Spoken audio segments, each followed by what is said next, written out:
చేయబోతున్న వంట కోడిగుడ్డు ఎండు రొయ్యలు ఇగురు. కావాల్సిన పదార్థాలు: ఫస్ట్ స్టవ్ వెలిగించుకొని ఆయిల్ వేసుకొని ఎగ్స్ ఫ్రై చేసుకోవాలండి. కొంచెం పసుపు వేసుకోవాలి. నెక్స్ట్ కొంచెం బిగినర్స్ అయితే కొంచెం దూరంగా ఉండటం బెస్ట్. కొంచెం ఘాట్లు పెట్టుకోవాలి ఎగ్స్కి. బాగా వేయించుకుని పక్కకు పెట్టుకోవాలి.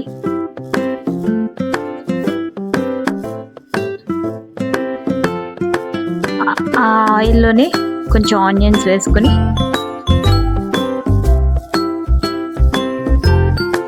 కొంచెం చిల్లీస్ అండ్ కరివేపాకు కూడా వేసుకోవాలి.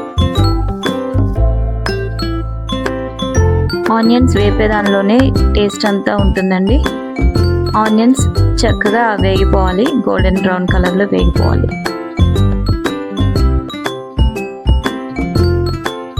తర్వాత క్లీన్ చేసుకున్న ఎండు రొయ్యల్ని కూడా వేసేసుకోవాలి.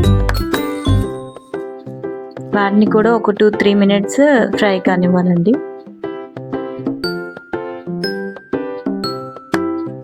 చాలా బాగుంటుందండి, ఒకసారి మీరు కూడా ట్రై చేయండి.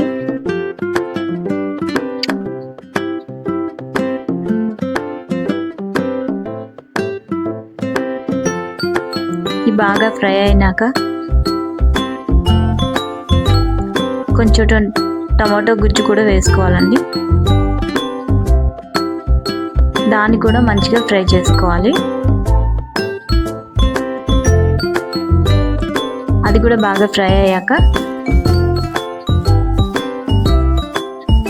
ఎగ్స్ వేసేస్తున్నాను.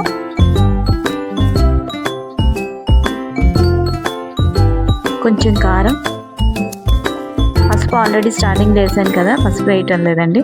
కొంచెం సాల్ట్ వేసుకోవాలి.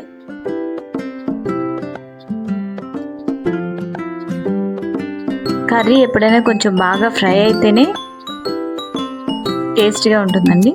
కొంచెం ఫ్రై చేసుకోవాలి.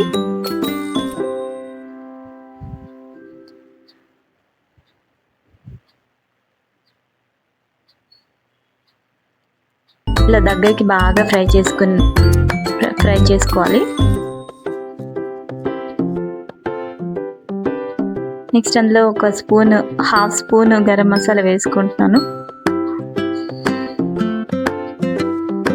అందులో 1 కప్ వాటర్ కూడా వేసుకుంటున్నానండి.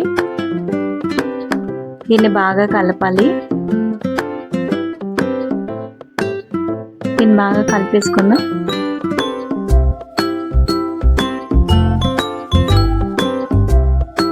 కొంచెం ఉప్పు చూసుకోవాలండి ఇదే టైంలో. తక్కువైనా ఎక్కువైనా ఇప్పుడే చూసుకోవాలి. తక్కువ అయితే కొంచెం వేసుకోవచ్చు. సరిపోతుందని అనుకుంటున్నాను, సరిపోయింది నాకు. తర్వాత మూత పెట్టేసుకొని ఒక 10 మినిట్స్ ఉంచుకోవాలండి. తర్వాత దగ్గరికి అయిపోయాక స్టవ్ ఆఫ్ చేసుకోవాలి. కొంచెం నాకు ఆ గ్రేవీ సరిపోతుందండి. నేను స్టవ్ ఆపేసుకుంటున్నాను. ఇలాంటి వంటలు నచ్చితే కనుక లైక్ చేయండి, సబ్స్క్రైబ్ చేసుకోండి.